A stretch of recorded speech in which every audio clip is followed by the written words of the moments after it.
Hello ನಮಸ್ಕಾರ, ಮಾನಸಾಸ್ ಕಿಚನ್ಗೆ ಸ್ವಾಗತ. ಇವತ್ತು ನಾನು ಮೀನು ಸಾರು ಮಾಡೋದು ಹೇಗೆ ಅಂತ ತೋರಿಸ್ಕೊಡ್ತಾ ಇದ್ದೀನಿ ನೋಡಿ. ಇದಕ್ಕೆ ಬೇಕಾಗುವಂಥ ಇಂಗ್ರೀಡಿಯೆಂಟ್ಸು: ಒಣಮೆಣಸಿನ್ಕಾಯಿ, ಕಿರಂಗಿನ ತುರಿ, ಧನಿಯಾ ಬೀಜ, ಅರಿಶಿಣ, ಒಂದು ಸ್ವಲ್ಪ ಕಾಳುಮೆಣಸು. ಓಕೆ, ಈಗ ಎಲ್ಲನೂ ಗ್ರೈಂಡರಲ್ಲಿ ಮಸಾಲೆ ಹರ್ಕೊಳ್ಳೋಣ. ನೋಡಿ, ಅರಿಯೋದಕ್ಕೆ ಹಾಕಿದ್ದೀನಿ ಗ್ರೈಂಡರ್ಗೆ. ಚೆನ್ನಾಗಿ ನುಣ್ಣಗೆ ರುಬ್ಕೋಬೇಕು. ಈಗ ರುಬ್ಕೊಂಡಾಗಿದೆ ನೋಡಿ. ಮಸಾಲೆ ಹಾಕಿದ್ದೀನಿ ಪಾತ್ರೆಗೆ. ಈ ರೀತಿ ನೈಸಾಗಿ ರುಬ್ಕೋಬೇಕು ಮಸಾಲೆನ. ಇದಕ್ಕೆ ಬೆಳ್ಳುಳ್ಳಿ,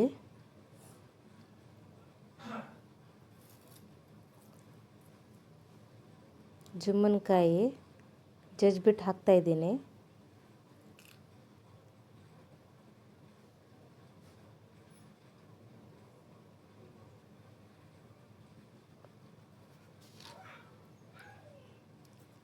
ರುಚಿಗೆ ತಕ್ಕಷ್ಟು ಉಪ್ಪು, ನಿಮಗೆ ಟೇಸ್ಟಿಗೋಸ್ಕರ ಹಾಕ್ಕೊಳ್ಳಿ.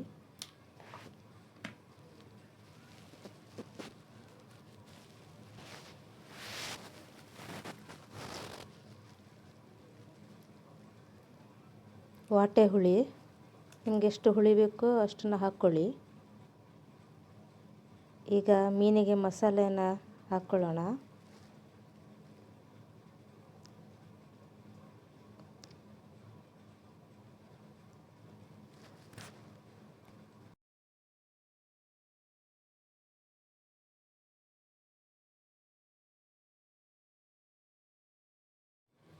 ಈಗ ಮೀನಿಗೆ ಕಟ್ ಹಾಕ್ಕೊಳ್ತಾ ಇದ್ದೀನಿ ನೋಡಿ.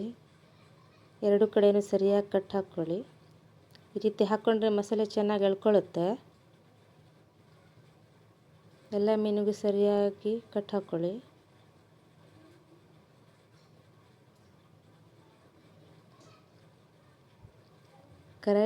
ಕರಾವಳಿಯವರಿಗೆ ಮೀನೆಂದರೆ ತುಂಬಾ ಇಷ್ಟ ಅಲ್ವಾ?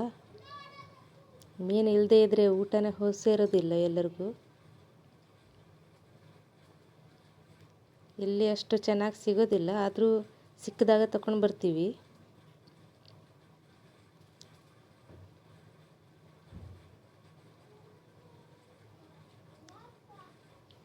ಫಿಶ್ ಫ್ರೈಗೆ ಮಸಾಲ ಮಾಡ್ಕೊಳ್ಳೋಣ ನೋಡಿ. ಹುಣಸೆಹಣ್ಣು ಹಾಕಿ ಉಜ್ಕೊಳ್ತಾ ಇದ್ದೀನಿ.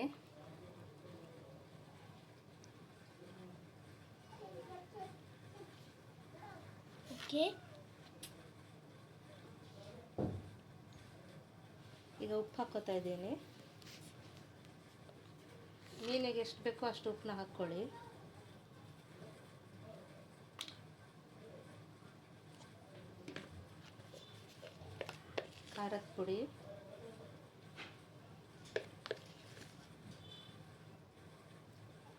ಖಾರದ ಪುಡಿ,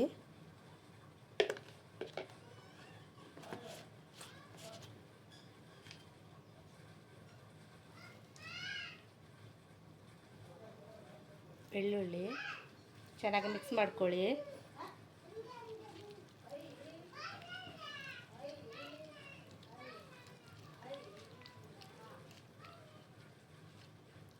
ಗಟ್ಟಿ ಬೇಕಿದ್ರೆ ಗಟ್ಟಿ ಮಾಡ್ಕೊಳ್ಬೋದು.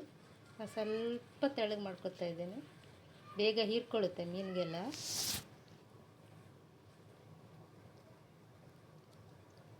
ನೋಡಿ, ಮೀನಿಗೆ ಮಸಾಲೆ ಹಚ್ಚಾಗಿದೆ. ಈಗ ಬೆಳ್ಳುಳ್ಳಿನೆಲ್ಲ ನಾವೇನು ಕಟ್ ಹಾಕಿದ್ದೀವಲ್ವ ಅದರೊಳಗಡೆ ಹಾಕ್ಕೊಳ್ಳಿ. ಮಸಾಲೆ ಎಲ್ಲ ಒಳಗಡೆ ತುಂಬಿದ್ರೇ ತುಂಬ ಚೆನ್ನಾಗಿ ಟೇಸ್ಟ್ ಬರುತ್ತೆ ನೋಡಿ. ಈ ರೀತಿ ಹಾಕ್ಕೊಳ್ಳಿ.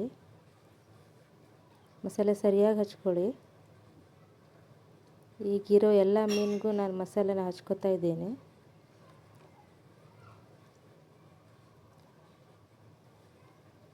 ನೋಡಿ, ಸರಿಯಾಗಿ 4 ಕಡೆಯೂ ಸವರಿ ಮಸಾಲೆನ.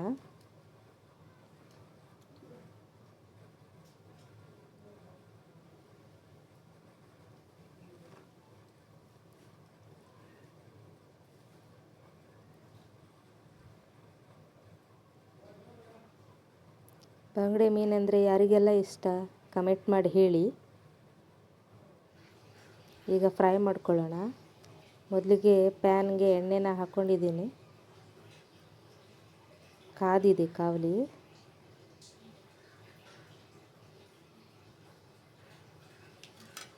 ನಾನು ರವೆ ಫ್ರೈ ಮಾಡ್ತಾಯಿದ್ದೀನಿ.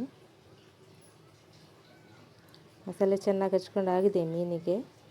ಹೀಗೆ ರವಾನ ಹಚ್ಚಿ ಫ್ರೈ ಮಾಡ್ಕೊಳ್ಳೋಣ. 4 ಕಡೆನೂ ಸರಿಯಾಗಿ ಹಚ್ಚಿ ರವಾನ ಕೋಟ್ ಸರಿಯಾಗಿ ಆಗಬೇಕು. ಈಗ ಫ್ರೈ ಮಾಡ್ಕೊಳ್ಳೋಣ.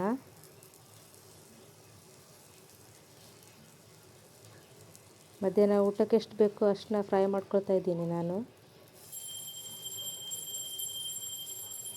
ನಿಮಗೆ ಮೀನಂದರೆ ಇಷ್ಟನಾ? ನನಗೆ ಕಮೆಂಟ್ ಮಾಡಿ ತಿಳಿಸಿ. ನಾವು ಕರಾವಳಿಯವರು, ಹಾಗಾಗಿ ನಮಗೆ ಮೀನು ತುಂಬಾ ಇಷ್ಟ. ವಾರದಲ್ಲಿ ಒಂದು ಸತಿನಾದರೂ ತಿಂದೇ ತಿಂತೀವಿ. ನೋಡಿ, ಎಲ್ಲ ಮೀನನ್ನ ಫ್ರೈ ಮಾಡ್ಕೊತಾ ಇದ್ದೀನಿ ಈಗ.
ನೋಡಿ, ಈ ಕಡೆ ಸಾರು ಕೂಡ ಕುದೀತಾ ಇದೆ. ಚೆನ್ನಾಗಿ ಕುದಿಸ್ಕೊಳ್ಳಿ ಸಾರನ್ನ. ಈಗ ಇದಕ್ಕೆ ಮೀನನ್ನು ಹಾಕ್ತಾ ಇದ್ದೀನಿ.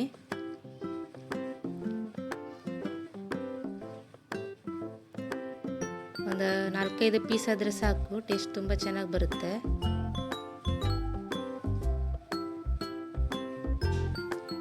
ಮೀನನ್ನು ಯಾವಾಗಲೂ ಮಸಾಲೆ ಕುದ್ದ ಮೇಲೆ ಹಾಕ್ಕೋಬೇಕು, ಇಲ್ಲಾಂದರೆ ಹುಡಿಯಾಗಿ ಬಿಡುತ್ತೆ ಅದು.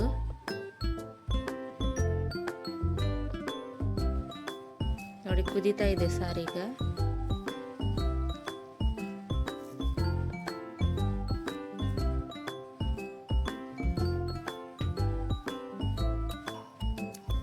ಚೆನ್ನಾಗಿ ಕುದ್ದಷ್ಟು ಟೇಸ್ಟ್ ತುಂಬ ಸೂಪರಾಗಿ ಬರುತ್ತೆ.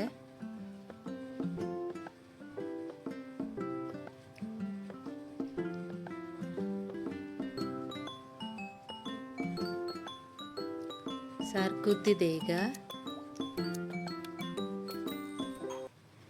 ಕುದ್ದಾಗಿದೆ ಸಾರು ಈಗ. ಬನ್ನೀಗ ಬಡಿಸೋಣ. ಅನ್ನದ ಜೊತೆಗೆ ಬಂಗಡೆ ಮೀನಿನ ಸಾರು, ಕರಾವಳಿಯವರ ಸ್ಪೆಷಲ್ ಊಟ. ಬಂಗಡೆ ಮೀನು ಸಾರು ಜೊತೆಗೆ ಬಂಗಡೆ ಮೀನು ಫ್ರೈ. ಈ ರೆಸಿಪಿ ನಿಮ್ಗೆ ಹೇಗೆ ಅನಿಸ್ತು, ಇಷ್ಟ ಆಯಿತಾ? ಕಮೆಂಟ್ ಮಾಡಿ ತಿಳಿಸಿ ನನಗೆ. ಇನ್ನೂ ಹೊಸ ಹೊಸ ರೆಸಿಪೀಸ್ಗಾಗಿ ನೋಡ್ತಾ ಇರಿ ಮಾನಸಾಸ್ ಕಿಚನ್ ಆ್ಯಂಡ್ ವ್ಲಾಗ್. ಇನ್ನೊಂದು